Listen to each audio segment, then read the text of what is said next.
சந்தை 3:30 மணி நிலவரம். Market candle positive candle close ஆக போகுது. பார்த்திங்கன்னா மண்டே ஒரு பாசிட்டிவ் ஓப்பனிங் இருக்கிறதுக்கு வாய்ப்பு இருக்குது. இப்போது எல்லோரும் வெள்ளிக்கிழமை இன்றைக்கி எல்லாம் செல் பண்ணுறாங்க.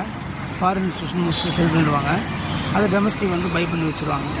இப்போ மண்டே ஓப்பனிங் பார்த்திங்கன்னா உங்களுக்கு இன்றைக்கி யூஎஸ் மார்க்கெட்டு கொஞ்சம் அப்பில் மூவ் ஆச்சுன்னா ஒரு 100 பாயிண்ட் வரலாம் ஓப்பன் ஆகும். அப்படி இல்லை அப்படின்னு சொன்னால் ஃப்ளாட் பாசிட்டிவில் ஓப்பன் ஆகும் மண்டே. இந்தியன்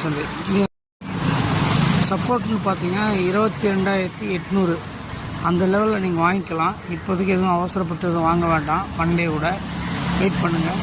சந்தை கொஞ்சம் கன்சாலிடேட் மோடுக்கு போயிடுச்சு. மண்டே கொஞ்சம் கன்சாலிடேட் ஆகிட்டு புதன்கிழமையில் ஒரு அப் ட்ரெண்டாக தொடர்ந்து free webinar technical analysis class நடந்துட்டு வருது சண்டேஸில்.